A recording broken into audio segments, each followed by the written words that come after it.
Good morning बच्चों। Glow of physics में आप सबका स्वागत है। प्यारे बच्चों, आज का जो हमारा टॉपिक है वो है pH in our digestive system. तो प्यारे बच्चों, pH in our digestive system को बताने से पहले मैं रिकॉल करना चाहूँगा एसिडिक सॉल्यूशंस, बेसिक सॉल्यूशंस और न्यूट्रल जो सॉल्यूशंस होते हैं उनके पीएच कितने होते हैं बच्चों। तो प्यारे बच्चों, जो एसिड्स होते हैं उनके जो पीएच है वो स्मॉलर देन 7। ठीक है बच्चों, स्मॉलर देन 7, 7 से छोटे होते हैं।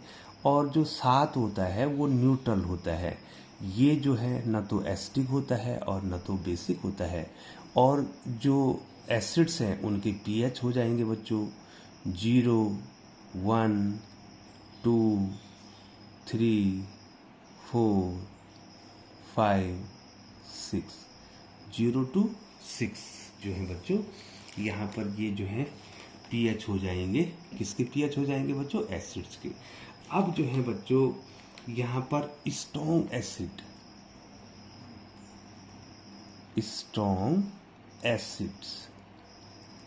स्ट्रॉन्ग एसिड्स जो होंगे उनके पीएच कितने होंगे? उनके जो पीएच हैं बच्चों, स्ट्रॉन्ग एसिड्स के जो पीएच हैं वो जो है बच्चों कितने होंगे?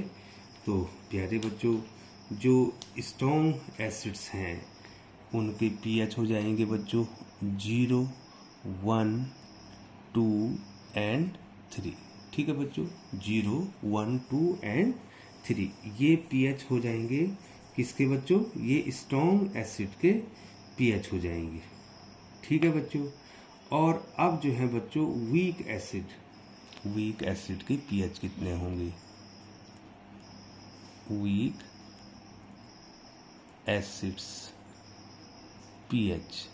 ठीक है बच्चों, तो वीक एसिड के जो पीएच हैं इसके बाद 4, 5, 6, 4, 5 और 6। ठीक है बच्चों, ये वीक एसिड के क्या हो जाएंगे? पीएच हो जाएंगे। तो ये तो आपको आ रहा है बच्चों। जितना पीएच कम होगा, जितना पीएच क्या होगा बच्चों? जितना पीएच क्या होगा?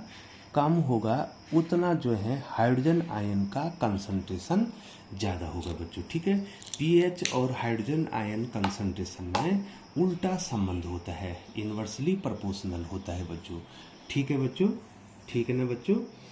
अब बच्चों यहाँ पर जो है, अब इतना तो आ गया बच्चों आपको।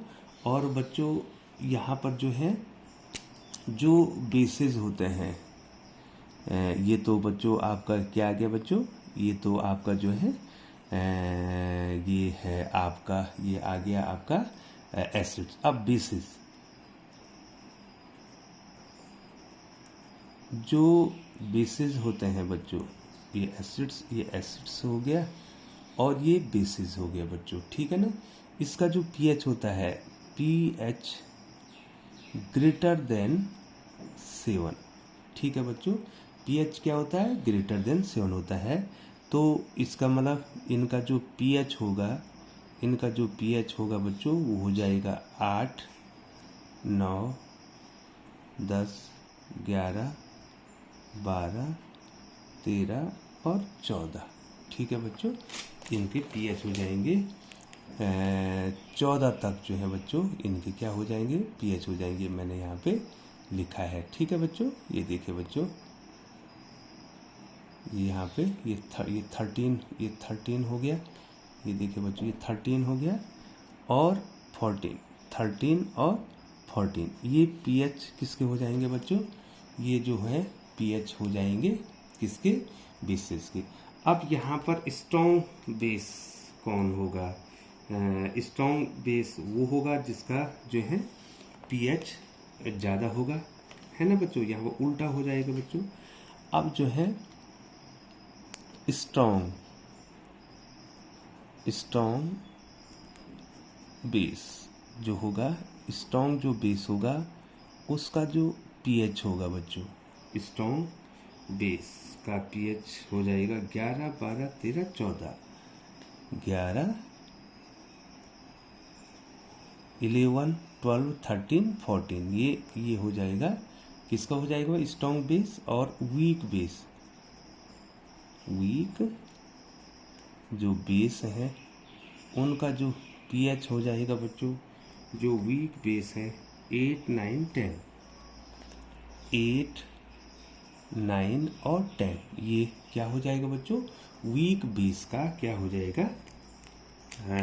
पीएच हो जाएगा। तो बेसिस में क्या हो रहे हैं बच्चों?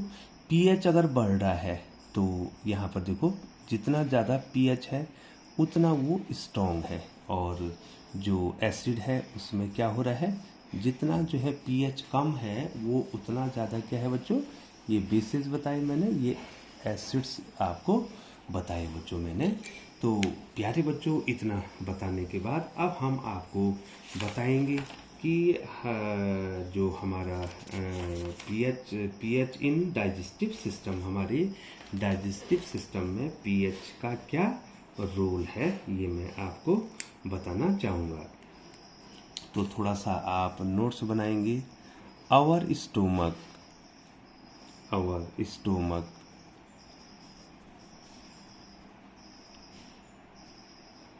our stomach produces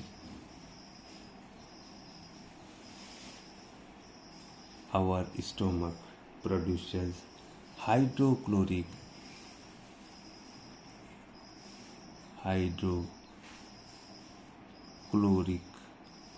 produces hydrochloric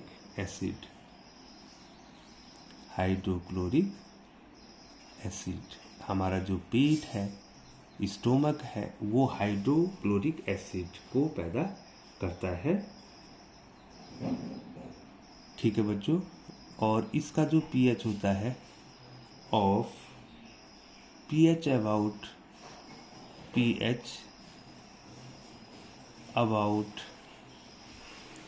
1.4, जो पीएच होता है उसका 1.4 होता है बच्चों। ठीक है बच्चों, कितना होता है? 1.4 होता है बच्चों। और ये डाइल्यूट होता है, this dilute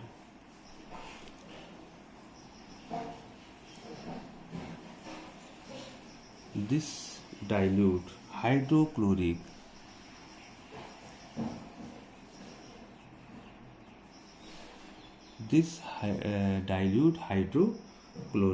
acid helps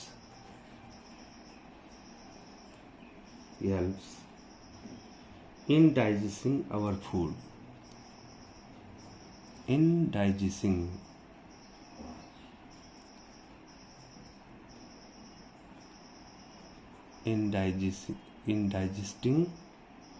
our food। ठीक है बच्चों, ये जो डाइल्यूट HCl होता है ये हमारे खाने को क्या करती है? डाइजेस्ट करती है बच्चों। ठीक है बच्चों, विदाउट हार्मिंग द स्टोमक। ठीक है बच्चों, ये हमारे पेट को बिना हानि पहुंचाए हुए जो है क्या करती है बच्चों?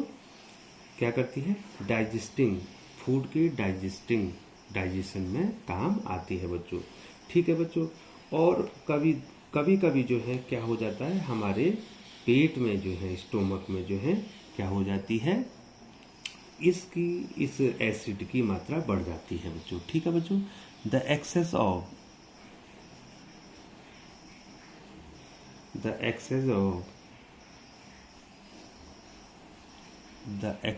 ऑफ acid in stomach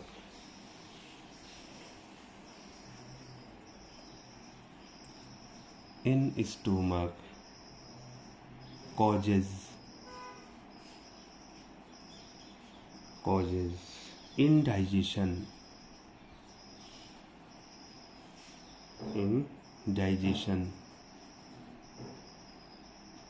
ठीक है बच्चों, कभी कभी जो है क्या हो जाता है? हमारे स्टोमक में जो है एसिड की मात्रा बढ़ जाती है और हमें इनडाइजेशन हो जाता है बच्चों। ठीक है बच्चों, अब जो है बच्चों यहाँ पर इनडाइजेशन से बचने के लिए आप क्या करेंगे बच्चों? ठीक है बच्चों, अब जो है आपके स्टोमक में क्या हो गया है? हाइड्रोक्लोरिक एसिड की मात्रा बढ़ गई है। तो प्यारे बच्चों अब जो है आप एंटासिड का प्रयोग करेंगे। ठीक है बच्चों, तो एंटासिड मैंने पहले बताया था। एंटासिड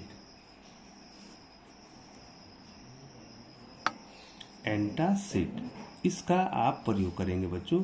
ये एंटासिड क्या करेगा, उसको न्यूट्रलाइज कर देगा।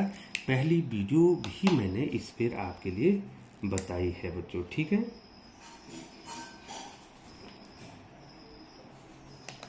we can take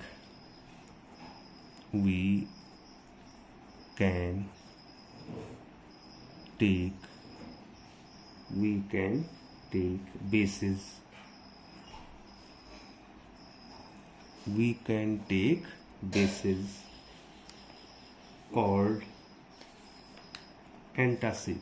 अब हमको बेस लेने पड़ेंगे called antacid.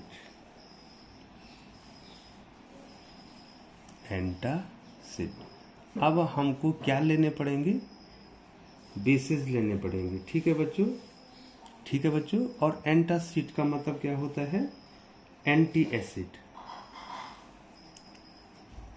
Antacid means antacid means anti acid माने एसिड को न्यूट्रलाइज करने वाला। ठीक है बच्चों। अब क्या होता है, जो ये एंटासिड होते हैं बच्चों, ये माइल्ड ग्रुप होते हैं बेस के, मतलब बहुत ही कम इनकी जो है, इनका जो है pH होता है बच्चों। ठीक है बच्चों। Antacid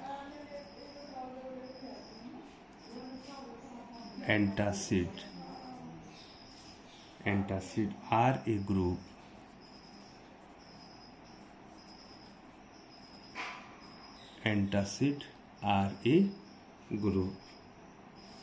of mild bases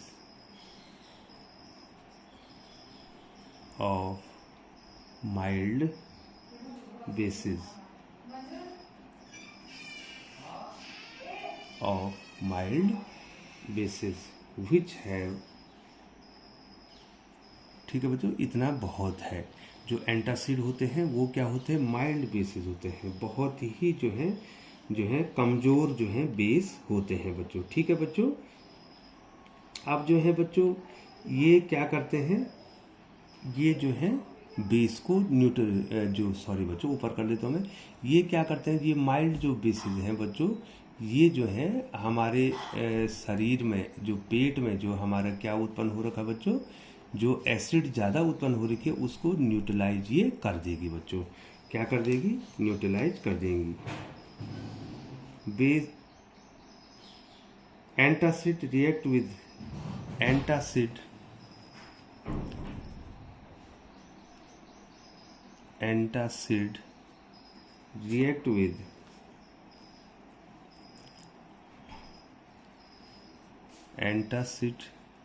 react with excess acid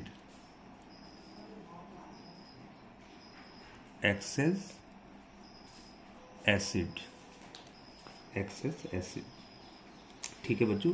ये एंटासिड जो है किसके साथ रिएक्ट करता है बच्चों, जो एक्सेस एसिड है in the stomach,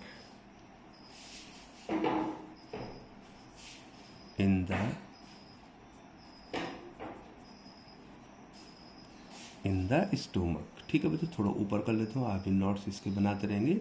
antacid react with excess acid in the stomach, जो हमारा पेट है उसमें ये क्या करता है बच्चों,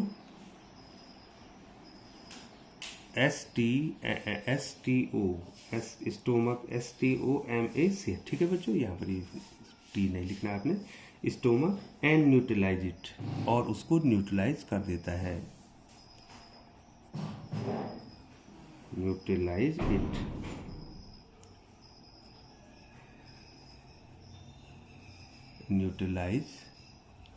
इट। ठीक है बच्चों। और इसको क्या कर देता है बच्चों, ये न्यूट्रलाइज कर देता है। कौन कर देता है बच्चों, जो हमारे पास जो है क्या है जो हमारे पास एंटासिड है।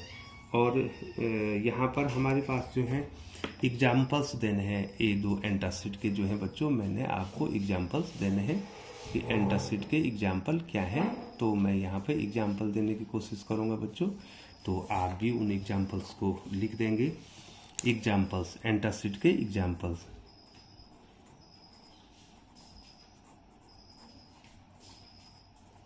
एग्जाम्पल्स क्या क्या हैं इनके, वो आप इसमें लिखेंगे बच्चों। तो पहला एग्जाम्पल है बच्चों इसका, पहला एग्जाम्पल मैग्नीशियम हाइड्रोक्साइड।